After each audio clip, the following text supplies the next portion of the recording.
Փառավորվի Տիրոջ անունը, եղբայրներ, քույրեր, ասենք Փառք Հիսուսին իր մեծ ողորմության համար։ Մենք այսպիսի զրույց ունենք աշխարհի մեջ, երբ որ հարցնում են, ասում են ո՞նց ենք, մի հատ պատասխան ունենք, ասում ենք յոլա ենք գնում։ Չէ, ասել ենք, թե չենք ասել։ Ասում ենք, ժողովուրդ ջան։ Բայց ես ուզում եմ սելիներ, որպեսի ուշադիր եղնենք, Աստված Տիրոջ տանը յոլա գնացողներ չի ուզում։ Եղբայրները լավ ասեցին, եղբայրը հիշեցրեց, որ մենք ինչի համար ենք կանչված։ Չի կանչված, որ մեկը Տիրոջ տան մեջ յոլա գնա, Աստված այդպիսի ընտրություն չի արել, եղբայրներ, քույրեր, եւ միգուցե մենք չենք նկատել մեր արժեքը, թե Աստված ինչի համար է մեզ արժեքավորել, Աստված ինչի է քեզ ընտրել, որովհետեւ տեսել է, որ դու կարաս իր տան մեջ օգտակար եղնես, ոչ թե յոլա գնացող, դու կարաս որսորդ եղնես։ Պետրոսին ասավ, ես քեզ մարդու որսորդ կանեմ։ Գիտեք, որսորդը մենք ճիշտ պետք է հասկանանք, դա ոչ թե մարդկանց խփենք, գցենք, որսանք, դրա մասին չի խոսեմ, այլ սատանայի իշխանությունից դեպի Տիրոջը կանչելու, այլ անդունդի եզրից դեպի հոտավետ արոտներ կանչելու։ Մենք պետք է Աստված մեզ ընտրել է դրա համար, եղբայրներ, քույրեր, եւ մենք պետք է մեր գործը լավ հասկանանք։ Ես ուզում եմ Սուրբ գրքից մի տեղ հիշեցնեմ, որը գրված է Ղուկաս ավետարանի մեջ, այս պատմությունը մենք շատ ենք կարդացել, այս պատմությունը մենք շատ ենք ասել եւ երբ որ կարդում ենք պատմությունը հիշեցնում է Ղուկաս ավետարան 5-րդ գլուխ 17-րդ համարից հիշեցնում է, որ երբ որ հավաքվել են մի տան մեջ օրինաց վարդապետներ, փարիսեցիներ եւ ժողովուրդը շատ հավաքվել էր եւ այդտեղ Հիսուսը խոսում էր եւ Տիրոջ ներկայությունը ներկա էր, որպեսի բժշկություն անի եւ գիտեք Տերը բժշկություն էլ անեմ, շատ բժշկություններ էր անեմ, բայց գրված է, որ 4 անձնավորություն, ես չեմ կարդում ժամանակի առումով, գրված է, որ 4 հոգի մի մարդու պատգարակի վրա բռնած մոտեցնում են այդ տանը։ Եվ գիտեք, տեղ չկա։ Մենք պետք է հասկանանք, սելիներ, ոչ թե մենք պատմություն ենք կարդում, բայց իրականությունը պետք է մենք հասկանանք, պատկերացնում եք, տեղ չկա մտնելու։ Այս մարդիկ եկել են, դիմում են, ասում են, մի հատ ճանապարհ տվեք, ժողովուրդ ջան, հիվանդ մարդ կա։ Ասում են, այ ցավը տանեմ, սա հիվանդները ներսում են, տեղ չկա, հնար չկա։ Գիտեք, միգուցե մենք այս ժամանակ ասենք, այս անձնավորությունները, այս 4 հոգին կարելի է համարել, որ իրանց գործը ավարտած համարեն, ասեն մենք ինչ անենք սրանից հետո։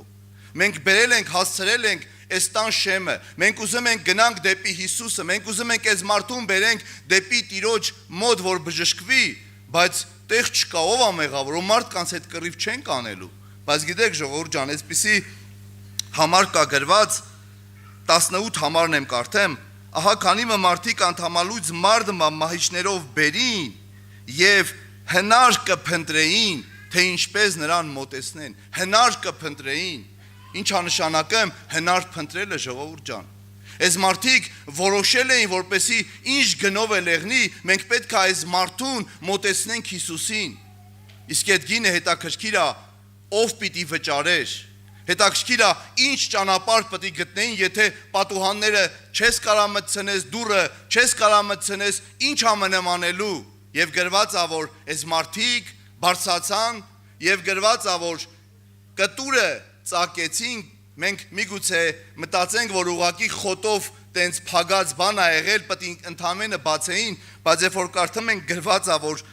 կղմինդրների արանքից, այսինքն կրիշարած է եղել, ժողովուրդ ջան։ Այսինքն դու պետք է այս անձնավորության, այս մարդու տունը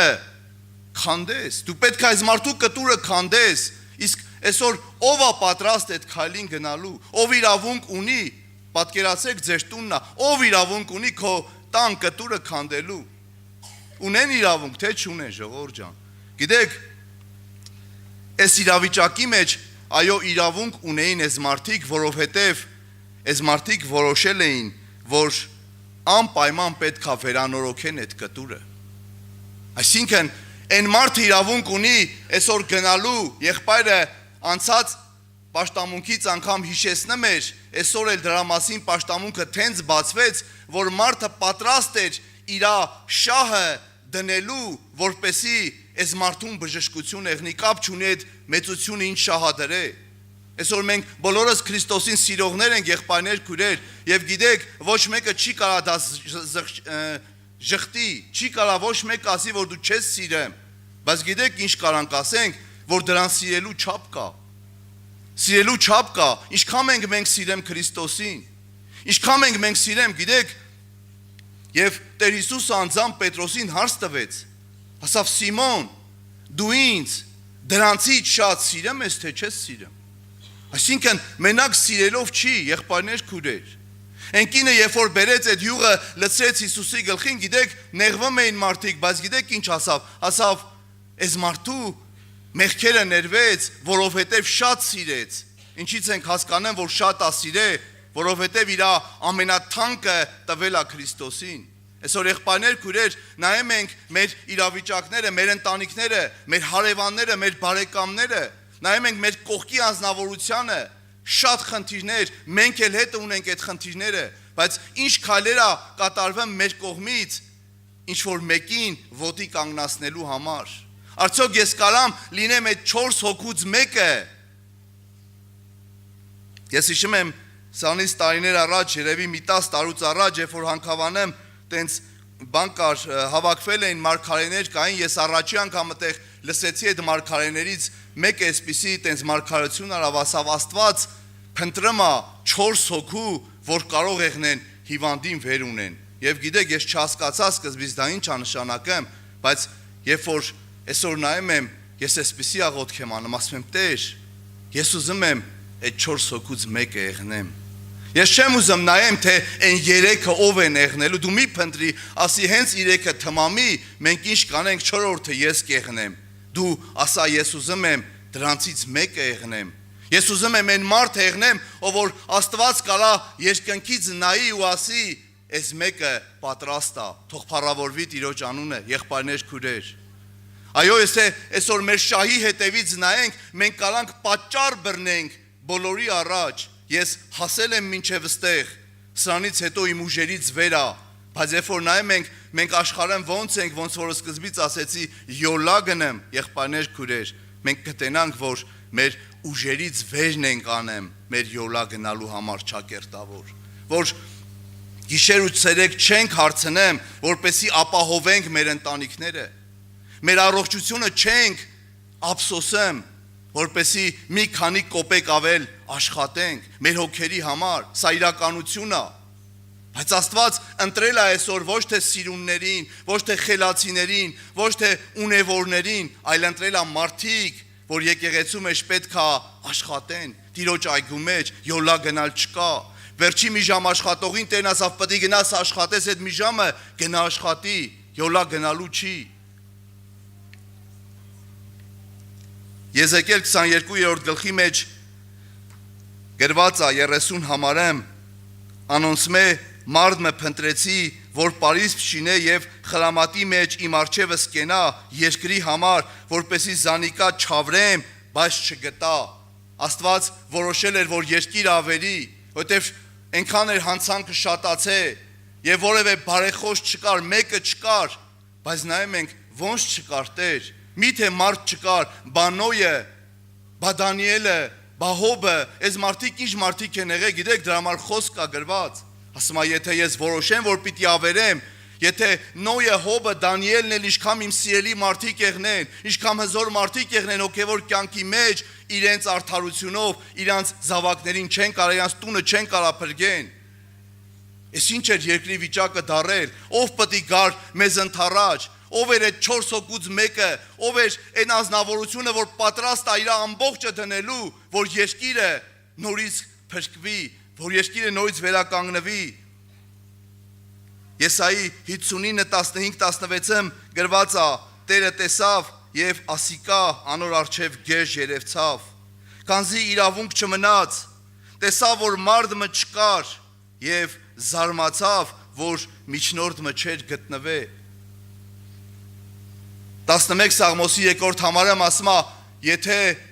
հիմերը քանդվում են, արդարը ինչ պիտի անի։ Այսօր եղբայրներ, քույրեր, մեր ընտանիքներն են քանդվում, մեր զավակների ապագան է քանդվում, մեր շրջապատն ա քանդվեմ, աշխարհն ա քանդվեմ, բոլորը քանդվելու ա գնեմ, այդ ստից խոսքա որ ասում ենք շինում ենք, մենք կառուցում ենք, մենք այդ կառուցում ենք, որովհետև քանդում ենք եղբայրներ, քույրեր, ինչն ա քանդվեմ, ճշմարտությունը քանդվում ա մեր մեջ ու մենք կողքի կանգնած նայում ենք, բայց ինչ պետք է մենք անենք, որն ա մեր գործը։ Երբ որ կարդում ենք Հայտնության 5-րդ գլխի, այսպես ա գրված 9 համարի մեջ, երբ որ 5-րդ գլուխը սկսում ա, այսպես ա սկսեմ, որ աթոռի վրա նստողի ձեռքին մի գիրք կար, ներսից ու դրսից կնիկներ դրած,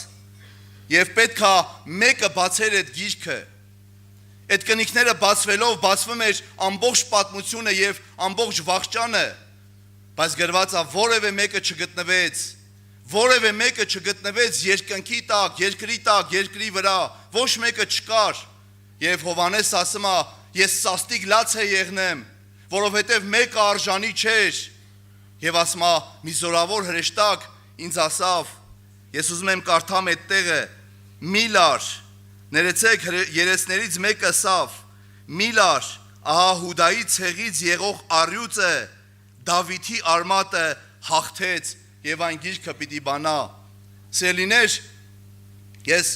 դեռ խոսքը չեմ վերջացել, որովհետեւ պիտի 9-րդ խոսքն է կարդանք։ Ասում ա Դավիթի արմատը եւ Հուդայի ցեղից եղող առյուծը հաղթեց։ Այսինքն ով պիտի այդ գիրքը բանար։ Առյուծներ բանալու այդ գիրքը։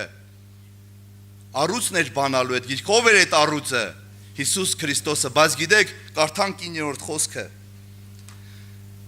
Արժանի ես դու այդ գիրքը առնելու եւ անոր կնիկները քակելու, վասնզի մորթվեցար եւ քո արյունովդ մեզ ծախու առիր Աստծո համար։ Դրանից վերև հիշեցնեմ ա եւ գառնուկին տեսան, մորթված իբրև մորթված, բա երբ որ նայում ենք ասում ենք առյուծ էր, ժողովուրդ ջան։ Բա ոնց եղավ որ այդ գիրքը բանալու ասենք իրավունքը ստացավ, որովհետև ինքը մորթվեցավ եղբայրներ քույրեր,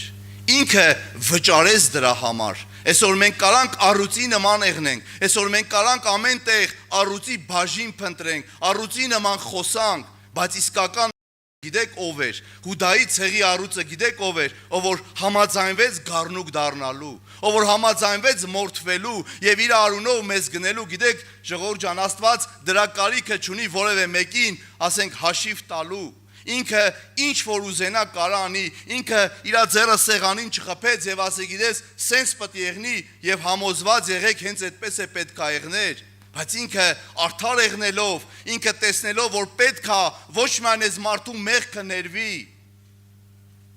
այլ պետք է այս մարդու մեղքը քավվի, ներելը ուրիշ է, քավելը ուրիշ է, քավող մարդը վճարում է դրա համար, կտուր քանդող մարդը պետք է այդ կտուրի համար վճարի, եւ գիտեք, ես ուզում եմ կարդամ Եսայի մարգարեության 52-րդ գլխից, թե ինչ իրավիճակ տեղի ունեցավ Հիսուսի հետ, ինչպես վճարեց Հիսուսը, այն ձրի փրկությունը, որ այսօր ես ու դու ձրի փրկված ենք, որևէ բան չենք արել այդ փրկության համար, հիմա տեսնենք, թե այդ փրկությունը ինչպես է տեղի ունեցել, որքան շատերը անոր վրա ապշեցան, անոր երեսը մարդու երեսեն եւ կերպարանքը մարդու որդիներու կերպարանքեն ավելի ավերված լալու համար։ Էս ինչ գինա վճարել Քրիստոսը եղբայրներ քույրեր։ Էս ինչ գինա վճարել, էս ինչքան են Քրիստոսին անարգել։ Երբ որ կարդում ենք երկրորդ օրինաց թղթի մեջ համար կա գրված, եթե քո եղբայրը մի որևէ մեղք կա գործել, որը որ ծեծի արժանի է, գրված է 40-ից ավել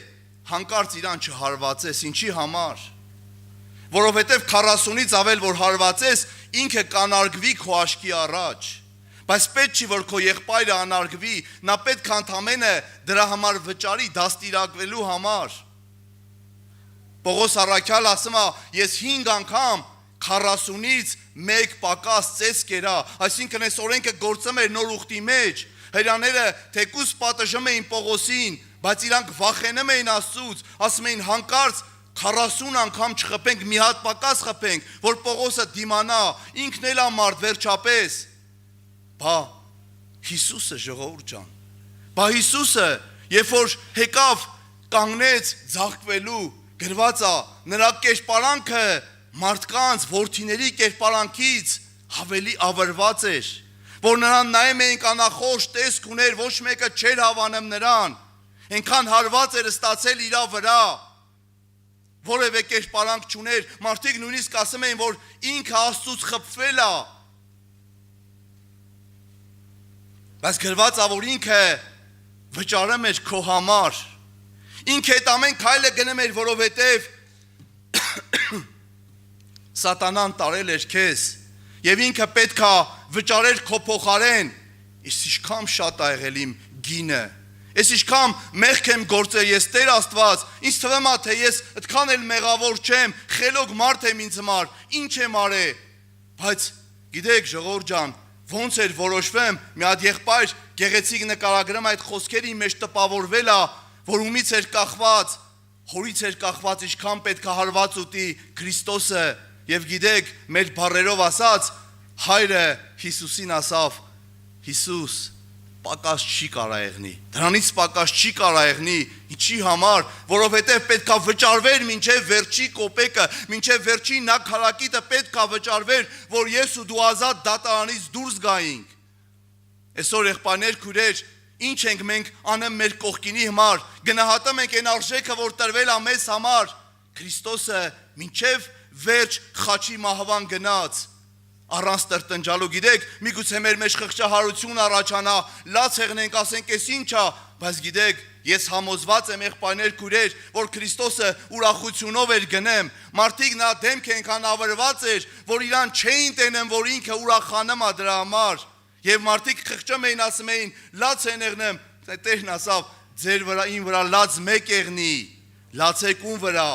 ձեր երեխեքի վրա լացեք, որոնք այս ճանապարհը եթե չբռնեն, կորսվելու են, Քրիստոսը ուրախությունով էր գնեմ, թեև հարվածները շատ էր, թեև բաժակը ծանր էր։ Ես ուզում եմ վերջացնեմ խոսքը, սիրելիներ, երբ որ բարի սամարացին անցավ, օրինակը բերեց Տեր Հիսուսը բարի սամարացու եւ գրված է, երբ որ նա անցավ, նա չանտեսեց, նա մոտեցավ, յուղ դրեց, ձետ դրեց, գինի դրեց, իր ավանակը, իր գրաստը օգտագործեց, հասցրեց մինչև պանդոկ, այդ պանդոկ եւ դրանով էլ չբավարարվեց, ասավ, այս գումարը վերցրու եւ հոգ կտանես, մինչև որ ես վերադառնամ, եթե շատ հոգ տարած եղնես, այդ ամբողջ գումարը ես տալու եմ, թող փառավորվի Տիրոջ անունը։ Սիրելիներ, ես ուզում եմ այս խորհուրդը ասեմ եւ մենք պետք է աղոթքի կանգնենք, ինչպես այս 4 անձնավորությունները քանդեցին այդ կրիշը, այդ կղմինդրները, այդ կտուրը, այնպես էլ Հիսուս Քրիստոսը իր մարմնով քանդեց վարագույրը։ Այսօր բաց է այդ ճանապարհը իմ ու քո առաջ եւ Հիսուս ասում է, ես վճարել եմ, բայց մի հատ նայի քո կողքին, ինչքան մարդիկ կան, որ այսօր ունեն կարիքը, որպեսի ավետարանչություն արվի, ինչքան մարդիկ կան, որ այսօր անդունդի եզրին կանգնած են, միգուցե իրանք չեն տեսնում, քո աչքերը բաց է, դու գիտես հավիտենությունը որն է, դու գիտես, որ մահից հետո սկսվում է կյանքը, դու գիտես, որ կյանքը Քրիստոսն է, ինչ ենք անեմ, ինչքան այսօր մեր շահը ներդրած, որպեսի մի հոգի փրկվի, ինչքան այսօր մեր գումարը ծախսվեմ, ինչքան այսօր մեր գործը տուժեմ, ինչքան այսօր մեր առողջությունը գնեմ, մեր ընտանիքի հոգսը, գիտեք ժողովուրդ ջան, սա միշտ կարելի է ասել, որովհետև ամեն օր, երբ որ բացվում են մեր աչքերը, մեր առաջին մեր ընտանիքներն է իրանց հոգսերով, բայց Աստված ասում է, որ հոգդ գցի իմ վրա, ավելի կարևոր գործ կա, Աստված նայում է այն մի հոգուն, ով որ 4-ից մեկն է, թող փառավորվի Տիրոջ անունը։ Ես ուզում եմ մի օրինակ էլ հիշեցնեմ եւ աղոթենք, երբ որ Պավել աղբերն եկել էր, մի այսպիսի պատմություն պատմեց, ասում եմ մի անձնավորություն կար, տենց հիվանդ անձնավորություն էր եւ Իրա համար շատ աղոթք ենք արել, ասում է ամեն օր ես գնում էի եւ իրանց տանը մի ժամ աղոթք անեմ։ Եվ գիտեք, ժողովուրդ ջան, միգուցե մենք ասենք դե աղոթել ենք ապարդյունա, բայց ասում է այդ անձնավորությունը բժշկվեց, ամուսնացավ ու երեխեք ունեցավ։ Եվ մինչև այսօր էլ կա։ Եղբայրներ, քույրեր, Աստծո գործը կիսատ չի կարելի թողալ։ Մենք ինչքան այսօր խնդրվածներ ունենք, որ կիսատ ամնաց է։ Գիտեք ինչի է կիսատ մնեմ, որովհետև մենք մինչև վերջ չենք գնեմ։ Մենք չենք ուզում կտուրը քանդենք։ Մենք չենք ուզում վնասը վճարենք բժշկության համար։ Մենք ասում ենք մինչև դռների մոտ բերել ենք հերիքա, էլ հնար չկա, պատճառ ենք ման գալիս, հավաքույթի չգալու, պատճառ ենք ման գալիս, ինչ որ մի բան անելու, բայց Տերը ասում է դու պատճառ մանարի, որ փրկես, պատճառ մանարի, որ օգնես, թող փառավորվի Տիրոջ անունը, ամեն։